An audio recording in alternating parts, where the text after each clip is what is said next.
ജ്യോതി മൽഹോത്ര നമുക്കറിയാം, പേരിലൂടെ തന്നെ പ്രശസ്തയായ യൂട്യൂബറാണ്.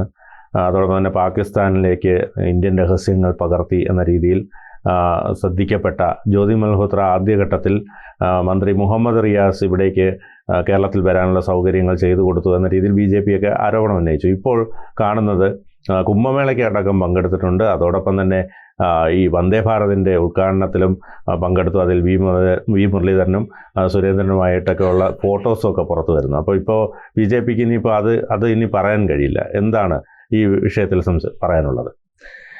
അത് നമ്മുടെ രാഷ്ട്രീയക്കാർ എതിരാളികളെക്കുറിച്ച് ആരോപണം ഉന്നയിക്കുമ്പോൾ ഓർക്കേണ്ട ആദ്യത്തെ കാര്യമാണ്. ഇത് ഇന്നല്ലെങ്കിൽ നാളെ എൻ്റെ നേരെ തിരിഞ്ഞു വരും. ബൂമറാങ് പോലെ എപ്പോഴും അങ്ങനെയാണ്. അത് ഓർക്കേണ്ട ഒരു കാര്യമാണ്. രണ്ട്, ഇവർക്കൊന്നും ഇപ്പോഴും ഇത്രയേറെ വളർന്ന സാങ്കേതിക വിദ്യ ഉള്ളപ്പോഴും കാര്യങ്ങൾ പഠിക്കാനുള്ള സമയവും സന്നദ്ധതയും അവർ കാണിക്കുന്നില്ല. ഇപ്പോൾ ഉദാഹരണത്തിന് ജ്യോതി മൽഹോത്ര ഒരു ഇന്റർനാഷണൽ ഫിഗറാണ്. ലോകത്തിലെ ഏത് രാജ്യത്ത് ചെന്നാലും ആ വ്ളോഗറുടെ പേരടിച്ചാൽ അവർ ഇൻഫ്ലുവൻസറാണ്. അവരുടെ പേരടിച്ചാൽ എല്ലാവർക്കും അറിയാം. അവര് എന്തൊക്കെയാണ് ലോകത്തോട് ഇതുവരെ പറഞ്ഞിട്ടുള്ളത് മുഴുവൻ കാണാൻ പറ്റില്ല. ലോകം മുഴുവൻ സഞ്ചരിക്കുകയും അവിടുത്തെ കാഴ്ചകൾ ഒപ്പിയെടുക്കുകയും ലോകത്തിന് ഷെയർ ചെയ്യുകയും ചെയ്യുന്ന ഒരാളാണ്. ഒന്ന് അടിച്ചു നോക്കിയിരുന്നെങ്കിൽ അവർക്ക് അറിയാമായിരുന്നു അന്ന് തന്നെ ഇവര് ഈ പറഞ്ഞ കുംഭമേളക്ക് പോയിട്ടുള്ളത്, ഇവർ കേരളത്തിൽ പലപ്പോഴും വന്നിട്ടുള്ളത്, അവര് വന്ദേ ഭാരതിൽ യാത്ര അതുപോലും മറന്നുപോയി ഇവര്. ഇപ്പോൾ സുരേന്ദ്രൻ ഈ ആരോപണം ഉന്നയിച്ചല്ലോ മുഹമ്മദ് റിയാസിനെതിരായിട്ട്. അപ്പൊ ഞാൻ ഓർക്കുകയായിരുന്നു, സുരേന്ദ്രൻ പോലും മറന്നുപോയോ ഇവരോടൊപ്പം നിന്ന് സെൽഫി എടുത്തത്, അവരോട് ആ കാഴ്ചയൊക്കെ. അപ്പോ ഇത് ഒന്നാമത് നമ്മുടെ രാഷ്ട്രീയക്കാർക്ക് വല്ലാതെ ഓർമ്മ തെറ്റ് വരുന്നു. രണ്ട്, പുതിയ കാലത്ത് ഒരു കാഴ്ച കാണുമ്പോൾ അതുമായി ബന്ധപ്പെട്ട ഒരു അന്വേഷണം, ആരാണ് ഇപ്പൊ എന്റെ സെൽഫി എടുത്ത് പോയത്, അല്ലെങ്കിൽ വന്ദേ ഭാരതിന്റെ പ്രൊമോഷന് വേണ്ടി വിനിയോഗിച്ച ഈ വ്ളോഗർ ആരാണ് എന്നൊന്നും പഠിക്കാൻ അവർ മെനക്കെട്ടില്ല. മൂന്നാമത്തെ ഒരു കാര്യം, ഇപ്പോൾ മുഹമ്മദ് റിയാസിനെതിരായി കേരളത്തിൽ BJPയെ പോലെ ഒരു പ്രതിപക്ഷ കക്ഷിക്ക് ആരോപണങ്ങൾ ഉന്നയിക്കാൻ എന്തെല്ലാം വിഷയങ്ങളുണ്ട്. ഉന്നയിക്കാൻ ഇവർക്ക് നേരമില്ല. അതുകൊണ്ട് അങ്ങനെ ഉന്നയിച്ചാൽ അവർക്ക് സ്കോർ ചെയ്യാൻ പറ്റും. ഇപ്പോൾ മുഹമ്മദ് റിയാസിന്, അദ്ദേഹത്തിന്റെ ഭാര്യയ്ക്ക്, അദ്ദേഹത്തിന്റെ ഫാദർ ഇൻ ലോക്ക്, കേരളത്തിന്റെ മുഖ്യമന്ത്രിക്ക് എതിരായി ഗുരുതരമായി കൊണ്ടുവരാമായിരുന്ന ഒരുപാട് ഇഷ്യൂസ് ഇവർ ടേക്കപ്പ് ചെയ്യുന്നില്ല. അതേ സമയത്ത് വളരെ പൈങ്കിളി ആരോപണങ്ങൾ. ഇപ്പൊ മുഹമ്മദ് റിയാസ് ടൂറിസം മിനിസ്റ്ററാണ്. അദ്ദേഹം ടൂറിസം വകുപ്പ് വിളിച്ചു വരുത്തിയതാണ് ഇൻഫ്ലുവൻസർ ആയിട്ടുള്ള ഇവരെ. കേരളം മുഴുവൻ അവർ സഞ്ചരിച്ചിട്ടുണ്ട്. കണ്ണൂരൊക്കെ പോയിട്ടുണ്ട്. അത് മുഹമ്മദ് റിയാസ്, ഞാൻ നോക്കുമ്പോൾ മുഹമ്മദ് റിയാസ് വരുന്നതിന് മുമ്പ് അവർ വന്നിട്ടുണ്ട്. അപ്പൊ ഇതൊക്കെ ഒരു സ്വാഭാവികമായ നടപടിയാണ്. അത് പറയേണ്ടതിന് ഇവർക്കിപ്പോ സത്യത്തിൽ BJPക്ക് അവർ പറയേണ്ടത് പറഞ്ഞാൽ പോലും ആളുകൾ ശ്രദ്ധിക്കാത്ത അവസ്ഥ വന്നു. കാരണം മാത്രമല്ല, പറഞ്ഞതിന് 24 മണിക്കൂർ പോലും ക്രെഡിബിലിറ്റി ഇല്ലാതെ വന്നു. അവർക്ക് നേരെ അത് തിരിച്ചു വരികയാണ്. ഇതിനേക്കാളൊക്കെ ഏറെ ഒരു കാര്യം കൂടിയുണ്ട്. എനിക്ക് തോന്നുന്നു കേരളത്തിലെ രാഷ്ട്രീയക്കാർ ഇപ്പോഴും ഈ സെൻസിറ്റീവായ ഇഷ്യൂ ആക്കിയിട്ട് ഇത്തരം കാര്യങ്ങൾ ഉയർത്തിക്കൊണ്ട് വരുമ്പോൾ ഒരു നിമിഷം നേരം അവർ ആലോചിക്കേണ്ടത്, ഞാൻ ഈ ഇഷ്യൂ ഉയർന്നു വന്നപ്പോഴേ, അതായത് ജ്യോതി മൽഹോത്ര മാത്രമല്ല, ഇപ്പോൾ നമ്മുടെ ഓപ്പറേഷൻ സിന്ദൂറിനോടനുബന്ധിച്ച് 12 പേരെ ഈ പഞ്ചാബ്, ഹരിയാന, പ്രത്യേകിച്ച് ഹരിയാനയിലാണ് അതിർത്തി പ്രദേശത്തെ ചാരപ്പണിക്ക് പാകിസ്ഥാൻ വിലക്കെടുത്തിരിക്കുന്ന ചാരന്മാർ എന്ന് പറഞ്ഞ് 12 പേരെയോ സംശയിച്ച് അറസ്റ്റ് ചെയ്തു. ഹരിയാന പോലീസ് അറസ്റ്റ് ചെയ്യുകയും പിന്നീട് അതിന്റെ അന്വേഷണം NIAക്ക് കൊടുക്കുകയും ചെയ്തു. കാരണം ഇത് അന്താരാഷ്ട്രമാണല്ലോ. അങ്ങനെ കൊടുക്കുമ്പോൾ ആലോചിക്കേണ്ട ഒരു പ്രധാനപ്പെട്ട കാര്യമുണ്ട്. ഇങ്ങനെ ഒന്നാമത്തെ എനിക്ക് തോന്നി കൗതുകം നിറഞ്ഞൊരു കാര്യം, വളരെ ബോധപൂർവം തന്ത്രപൂർവ്വമാണ് പാകിസ്ഥാൻ നീങ്ങുന്നത്. ഈ 12 പേരെ ഹയർ ചെയ്തപ്പോൾ ശരിയാണെങ്കിൽ, അവർ ചാരന്മാരാണെങ്കിൽ, പാകിസ്ഥാൻ വളരെ കണ്ണിങ് ആണ്.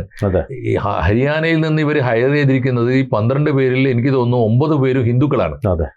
ഹിന്ദു ചെറുപ്പക്കാരെ, പ്രത്യേകിച്ച് തൊഴിലില്ലാത്ത ആളുകളെ, ഇത്തരത്തിലുള്ള ട്രാവലേഴ്സിനെ, നല്ല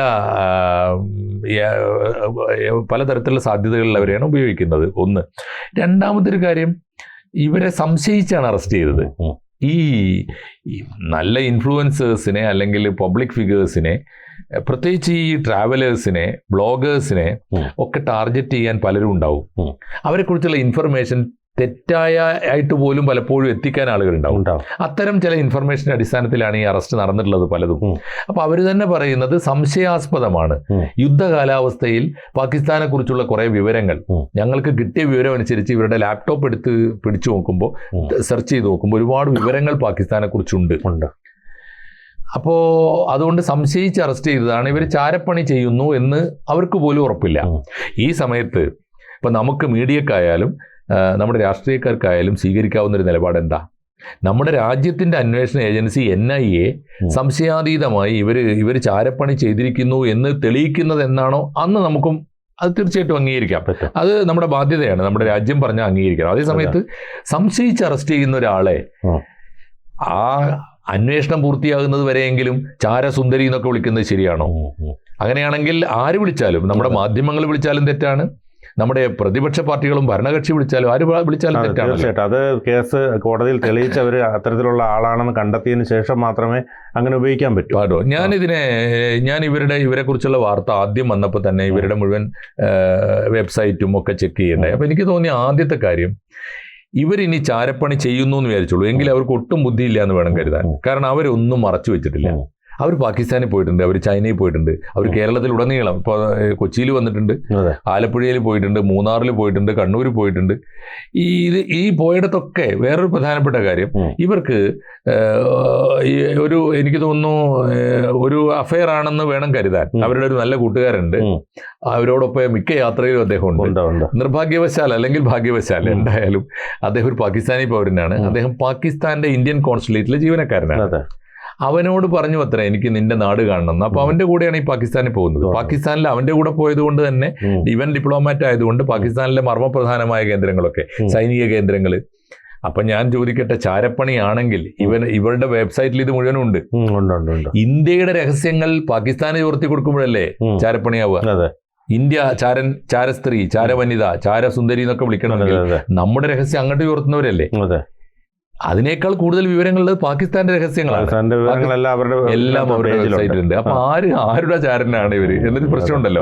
എനിക്ക് തോന്നിയിട്ടുള്ളത് അവരൊരു പ്രണയിനിയാവാനും പ്രണയിനിയും സഞ്ചാരിയും ആണ് അവർ. അത് മാത്രമല്ല അവർക്ക് സബ്സ്ക്രൈബേഴ്സ് വളരെ കൂടുതലുണ്ടല്ലോ, വളരെ കൂടുതലുണ്ട്. മാത്രമല്ല എനിക്ക് തോന്നിയൊരു കാര്യം എന്താണെന്ന് വെച്ചാൽ ഇപ്പോഴും അവർ സീരിയസ് ആണ്. ഇപ്പൊ പോലീസ് തന്നെ NIA തന്നെ ഒരു പുറത്തുവിട്ട ഒരു റിലീസ് ചെയ്യാൻ കണ്ടു. അവർ പറയുന്നത് ഇപ്പോഴും അവർക്ക് കേസ് നടത്താൻ കാശ് വരുന്നത് ഒരു മറയുമില്ല. കാശ് അയച്ചു കൊടുക്കുന്ന ഇവനാ, പാകിസ്ഥാൻ കോൺസുലേറ്റിലെ പാകിസ്ഥാൻ പൗരനായ അവരുടെ കാമുകൻ എന്ന് നമുക്ക് വിളിക്കാം, എനിക്കറിയാം. പക്ഷേ നല്ല കൂട്ടുകാരനാണ്, നല്ല സുഹൃത്താണ്, ആൺസുഹൃത്താണ് അയച്ചു കൊടുത്തത്. അങ്ങനെ വരുമ്പോൾ ഇവരൊന്നും ഒളിച്ചു വെക്കുന്നില്ലല്ലോ. അങ്ങനെ ആകുമ്പോൾ ഒരാളെ നമ്മൾ മനുഷ്യന് കൊടുക്കാവുന്ന ഏറ്റവും, ഒരു രാജ്യത്തെ ഒരു പൗരന് കൊടുക്കാവുന്ന ഏറ്റവും മോശം പേരല്ലേ ചാരപ്പണി? കേരളത്തിന്റെ ചരിത്രം അത് പറയുന്നില്ലേ? നമുക്കൊരാളെ, ഒരു പെണ്ണിനെ, ഒരു പോലീസ് ഉദ്യോഗസ്ഥൻ, ഒരു വിദേശ വനിത വന്ന് നമ്മുടെ നാട്ടിൽ താമസിക്കുമ്പോൾ അവരോട് അവിവേകത്തോടെ പെരുമാറിക്കളയാം, ലൈംഗികമായ താല്പര്യത്തോടെ അവരെ സ്പർശിക്കാൻ ചെന്നപ്പോഴാണല്ലോ നമ്മുടെ ചാരക്കേസ് ഉണ്ടാകുന്നത്. തുടക്കതല്ലേ, ഓർമ്മയില്ലേ അത്? മിന്നൽ എന്തായിരുന്നു അയാളുടെ പേര്? ഞാൻ പറയുന്നത് അങ്ങനെ ഒരു പോലീസ് ഉദ്യോഗസ്ഥന് എളുപ്പത്തിൽ ഒരു മനുഷ്യ സ്ത്രീക്ക് കൊടുക്കാവുന്ന പേര് ചാരപ്പണിയാവുന്ന ഒരു നാടാണ് നമ്മുടെ കേരളം. അതുകൊണ്ട് ഈ ജ്യോതി മൽഹോത്ര ആയാലും വേറെ ആള് വിശാൽ യാദവാണ്. വിശാൽ യാദവിനെ ഊരുവിലക്കിയിരിക്കുകയാണ്, രണ്ടാളും ഹരിയാനക്കാരാണ്. അപ്പൊ ഞാൻ പറയുന്നത് അങ്ങനെയൊക്കെ അത്രയും എക്സ്ട്രീമായ അളവിലേക്ക് ഏറ്റവും ഗുരുതരമായ കുറ്റങ്ങളൊക്കെ ആരോപിക്കുന്നതിന് മുമ്പ് കുറച്ച് സാവകാശവും ക്ഷമയും കാത്തിരിപ്പും ഒക്കെ നല്ലതാണ്. നമ്മുടെ രാഷ്ട്രീയക്കാർക്ക് അതുണ്ടായില്ല എന്ന് മാത്രമല്ല, നമ്മുടെ മീഡിയക്കാർക്ക് ഒട്ടും ഉണ്ടായില്ല എന്നുള്ളതാണ്. കൂടുതൽ വാർത്തകളും വിശേഷങ്ങളും നിങ്ങളിലേക്ക് എത്താൻ ABC മലയാളം സബ്സ്ക്രൈബ് ചെയ്യുക, ബെൽ ബട്ടണും അമർത്തുക.